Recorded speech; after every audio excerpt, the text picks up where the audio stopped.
Good morning.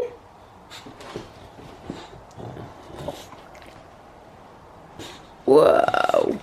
Do you think I should start recording in the morning? Happy Thursday. No, it's Wednesday today. It is 7:15.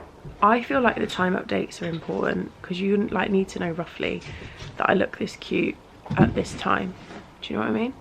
I've been up since 6 because I fed the dogs early and put a cottage pie in the slow cooker. And I've just tidied the kitchen. Do you know what? I think we're just gonna wait because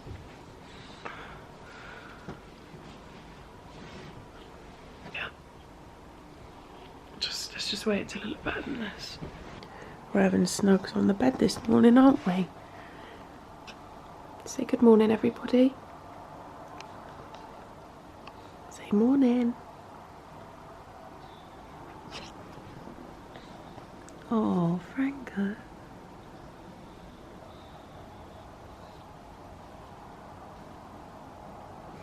I'm going to do a little like get ready with me question and answer thing because I asked some questions on my Instagram last night and I thought it would just be like a bit different to me just sitting there doing my makeup, and I've tried to salvage my hair with dry shampoo, which I think I'm like half a day over being acceptable, but we'll work with it. It'll probably look better when I've done my makeup, and if it doesn't I'll just shove it up.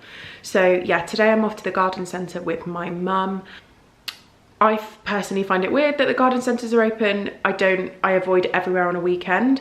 So today is Wednesday. I'm hoping that it's going to be quiet, and if it's not, I can't guarantee I won't just turn around and come home. If you don't have a slow cooker, like, get one. It's the best thing in the world. I can't lift it off because leaving the lid on is like part of the process.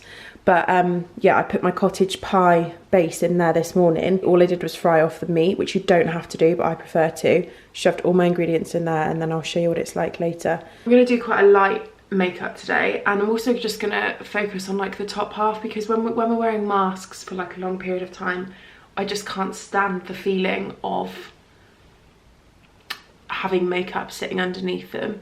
And the masks I prefer to wear when we're out about are the ones that go close to your face, because I feel like your hot air can shoot through. So yeah. Right, so I'm just gonna basically answer some of these questions as I'm doing my makeup. I will answer as many as I possibly can. I think what I will do is screenshot them. Please can you tell us all about the pups? So I've got 2 British bulldogs. Franco is 4 and Vinny is 9 months old. It was David who was kind of adamant that he wanted a bulldog. So we actually researched bulldogs, the breed, breeders for 18 months before we agreed to get Franco, because they're well, at one point a bit like Frenchies and stuff, they are like a fashionable breed. So it means that a lot of people kind of breed them with no knowledge about the breed just to get money. The second time round we got Vinny. We always wanted to get a second one for Franco, like after the wedding, and then when the wedding, we decided to postpone the wedding, we were like, well, Franco's going to be too old then. So we just decided, right, let's just have a look and see if we can see any. I was looking under the bulldog group that we're a part of, and I found this breeder up in Liverpool, and she said that she had a litter for sale, and kind of researched her, asked her quite a few questions, asked her to send me a picture of the dogs that she had, and I looked at this photo and I saw Vinny straight away. I just knew that he was like the one. So I thought if I show it to David and he picks the same one, then it's just meant to be, or that's how I justified it. And I said to David, this is the breed, this is the litter she's got. What do you think? And he was like, him at the back. And that was it. And then we got Vinny. That's all about the dogs, really. I guess I could talk about bulldogs forever, and bulldog people definitely like, they're like a bit of a cult. They're like vegans and CrossFitters. They just know, they just have like a mutual love and respect because you know that they love bulldogs too. It's really sad. How did you meet David? I met David on Tinder. Yep, I'd actually not long come out of my previous relationship, which was about 2 years, and I was single for about 6 months in total before I met David, which wasn't my intentional plan. I intentionally wanted to be single for quite a while, but that just kind of went out the window. And this was back in like when Tinder first started, so I am aware it's quite different to, I think, what it's like now, or what I'm told it's like now. My radius, you know, you can set like your radius. My radius wasn't set. My radius was only set for like 15 miles or 10 miles or something. Severn River within that circle, and that's why the radius crossed over into Wales, because David's Welsh. And yeah, and then that was it. We went on a date, and the date just turned into 7 years. Pretty much. What do you regret?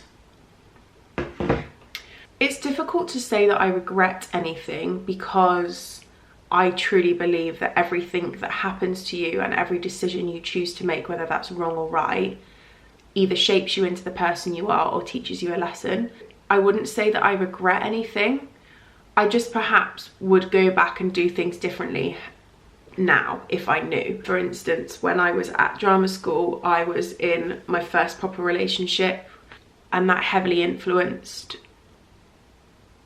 my focus, I would say. And I regret that in a sense. Like, I'm annoyed that any part of that of my life happened whilst I was at drama school, because it was all I ever wanted.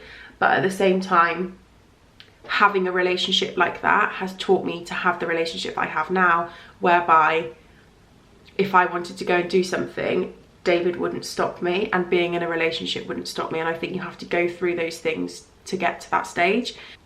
Death row 3-course meal choices. These sorts of questions stress me out. Whenever I'm asked to choose a favourite, I get stressed, because I've got loads.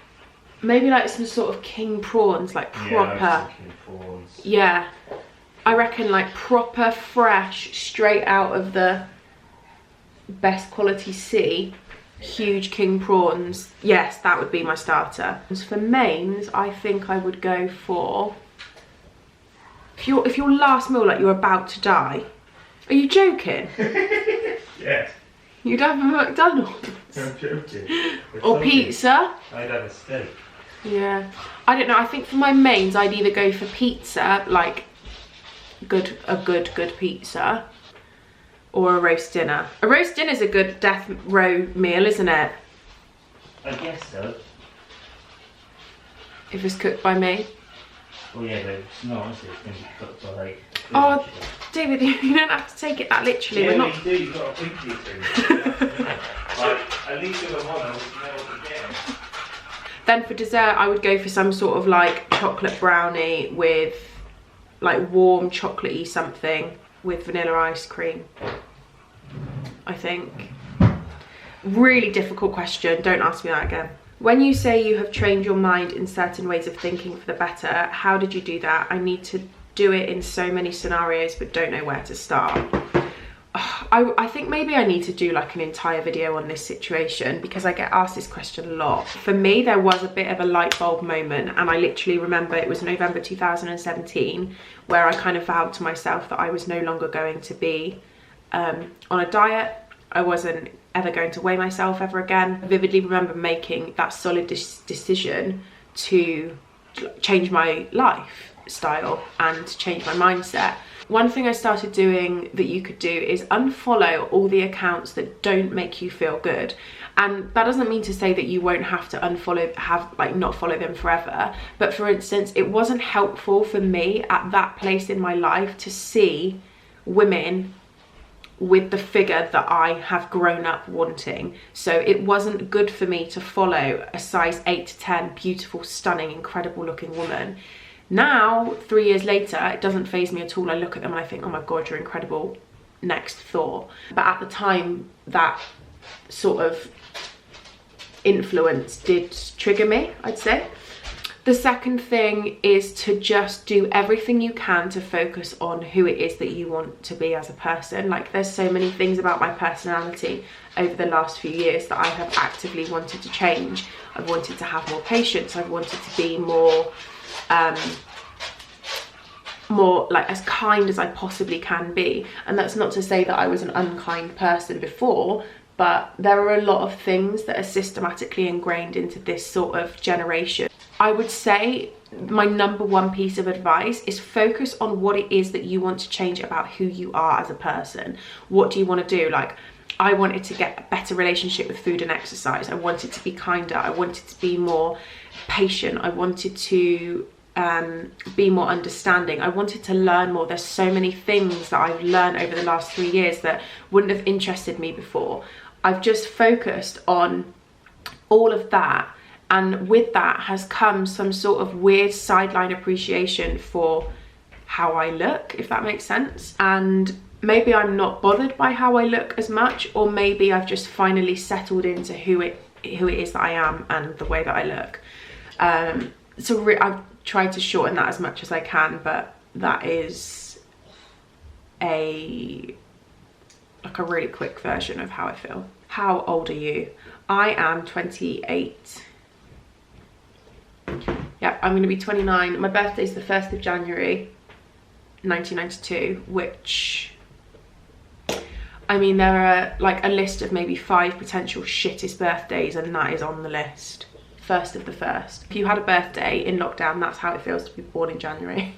Can you ski? No, I can't ski, and I really want to be able to. I want to be able to go skiing, but it's such an investment if you've never done it before, because you obviously have to get all the gear, and I literally have no idea. So I would love to do it one day, but right now I can't afford the investment of skiing, but I would love to go one day. Hypothetically, and removing limitations, what would you like to see happen with Filter Drop? So when I started the campaign, there was 3 outcomes. The first outcome was I wanted to just create awareness for the use of filters and the overuse of filters, in the hope that people would depend on them less and use them less.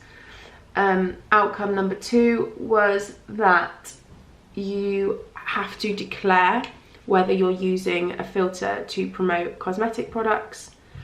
And outcome number 3 was that the extreme face changing and morphing filters were removed from Instagram, which of all the things probably won't ever happen. Instagram ultimately want to make money off our every move, and people creating filters creates money.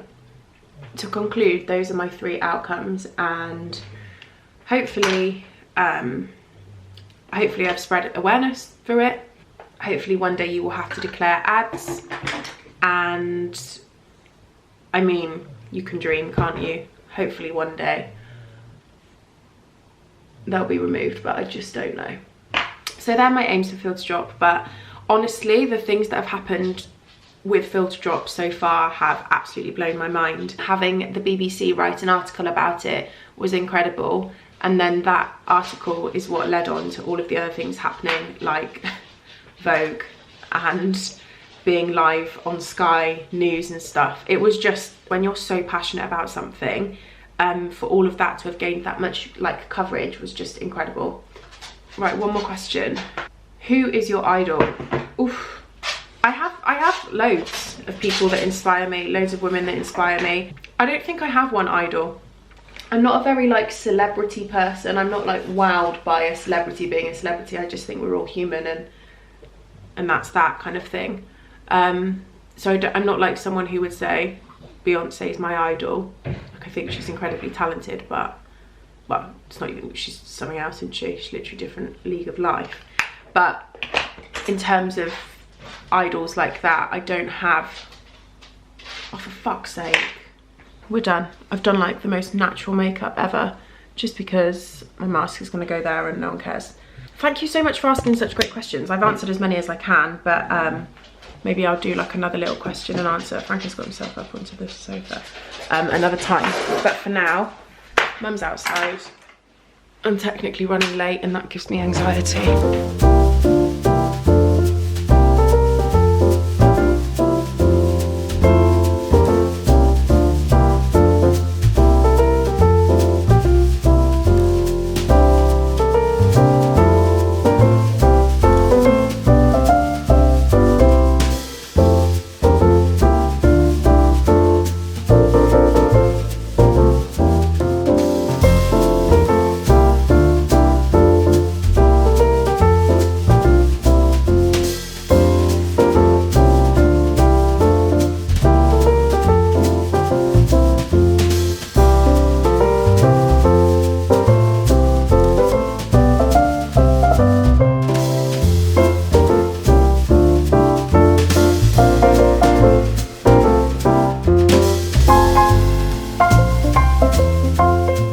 Good afternoon, back from the garden centre. I don't know if I would advise doing that. We got there at 10 AM and it opened at 9 and it was really quite busy. Right, just lie down nicely.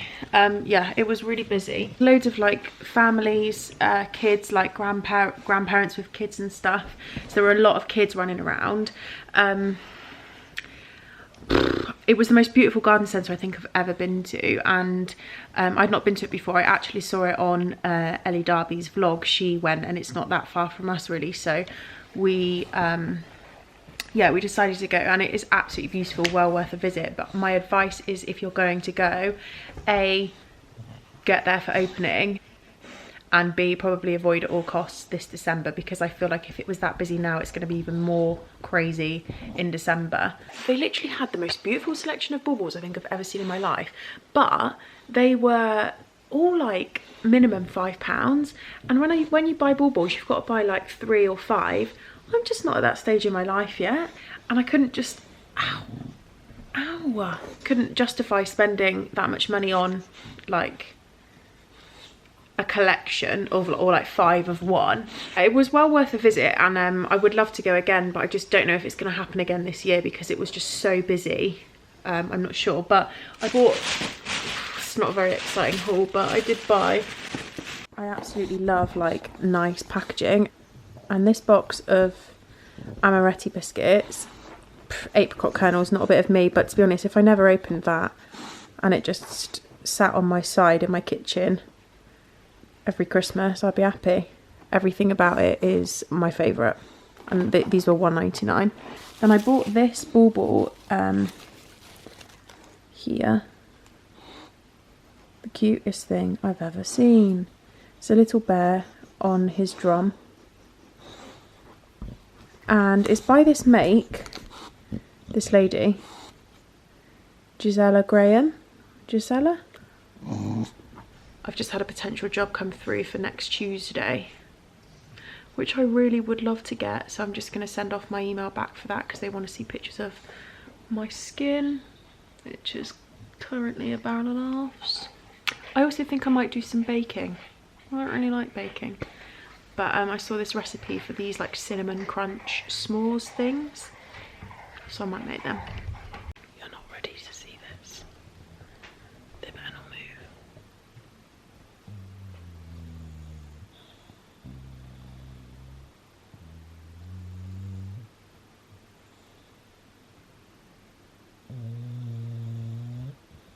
I've decided that I'm going to make, I said I don't bake, but I'm just in the mood, whilst I'm trying to long out putting the tree up, which is happening next week, so the vlogs of me doing fuck all aren't going to last much longer, because when I start decorating, that's it, like we're in full grotto mode. And Christmas shopping and Christmas wrapping and all of those sorts of things, I'm gonna be on it. So I just feel like I need to do some like Christmassy things to just keep me going until then. Hence I went to the garden centre, and now I'm feeling like making something bakey. They're from the Fit Waffle Kitchen. I don't know if I'm sure you've heard of her. They're like marshmallow bars made with cinnamon grahams. I mean, come on. But I'm going to do it a little bit differently because I want to add a little bit of white chocolate in there and drizzle the chocolate on top. So basically, yeah, I'm going to do that this afternoon, and I just need to pop out and get some more marshmallows because as they only had 1 bag left yesterday, and they were white and pink, and that's just, the pink ones aren't going to work. Okay, I've basically added a bit more tomato puree and a splash more water, but in here I've literally got chopped carrots, celery, onion, browned off the minced beef, put it all in the slow cooker with half a pint of beef stock, a quarter of a pint of red wine, 2 bay leaves, some fresh thyme, tomato puree, and salt and pepper. So I started cooking at 7 and it's 10 to 4. Yeah, I'm just gonna count out my fingers, do you mind? 7, 7, 8, 9, 10, 11, 12, 1, 2, 3, 4. So it's been cooking for 9 hours. That's loads. All right, well, we'll just leave that. And then what I might do before I put it into the thing is maybe just thicken it up. Anyway, I'm going to get marshmallows. Ta-da. Right, I love the Co-op, but it's just not reliable, is it? I've just spent £5 on bastard marshmallows, and I had to buy 5 packets because there's pink ones mixed in them. And I didn't want to just have, I need white ones, and then I bought these for the white chocolate. Riveting conversation, I'm fully aware. If they didn't have white marshmallows in Asda, and they didn't have white marshmallows in the Co-op, oh God, bear with. Busy at the Co-op today. Don't worry, mate. Crack on. Sasha does not have the energy to look for white marshmallows for a recipe that I'm not even sure is going to be that nice. Like, it looks nice, but do you know what? I get a bit panicky when ingredients are simple, and I know that's ridiculous because it shouldn't be that way. Sometimes the best recipes come from simplicity, but I've always got to just add a couple of bits in. There's a recipe for like a tomato based something, I'll add a couple of things. Like, I'll add a couple of herbs or a couple of spices that aren't required, but I just want to add my little touch, you know? So yeah, we'll see. Anyway, it was a 2-minute drive for a £6 trip, £5 trip. Anyway, oh my God, I'm so paranoid that these vlogs are boring as hell because all I'm doing is either chatting shit or showing you what I've eaten. Essentially, that's what I've done. Since starting a YouTube channel, I have done those 2 things and a bit of makeup. That's what I've done. But the reason is because I'm trying to long out for, well, there's a couple of reasons. First of all, we're in lockdown, so that is very difficult for me to show you riveting content when I can't leave my house, really. Although obviously went to the garden centre, but it was stressful. As soon as we're out of lockdown, or as soon as I can decorate my tree, or as soon as I can like see people again, things might be a little bit more exciting. So I guess that's one thing. If you're enjoying this shit already, then hopefully you'll enjoy it when the real life is back up and running again. Do you know what I mean?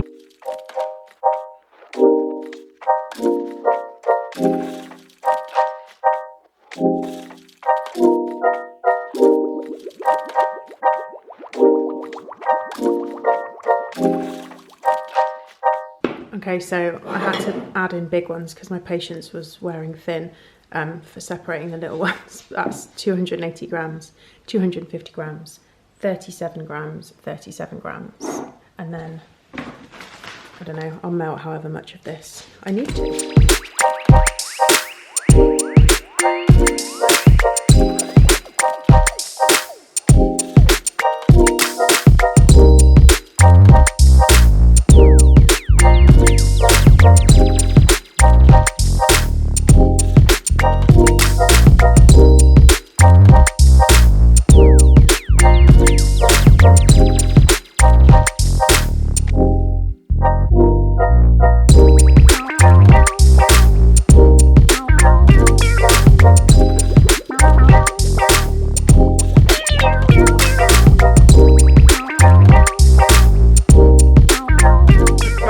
Baking, or I think maybe we should call that making, because I didn't really bake anything, I just made some bars. I'm gonna make the mashed potato top for a cottage pie. Actually, I might go and take my makeup off first. Yeah, I'm gonna go do that. Right, come on then, let's come downstairs. I love watching their bums go down, look.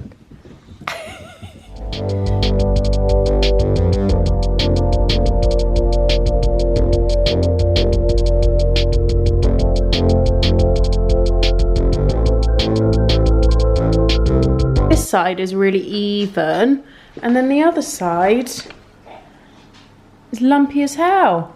But I mean, whatever, rustic, innit? So I'm gonna pop this in the oven now for 20 to 25 minutes. I've just asked on Instagram what people have with their cottage pie, whether they have gravy and veg or baked beans and veg, because I'm sure that growing up we had baked beans with cottage pie. And it makes sense to me because that's got gravy in the bottom, so then you're just going to put more gravy on it.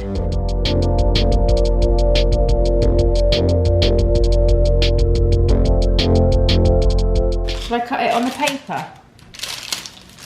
Yeah.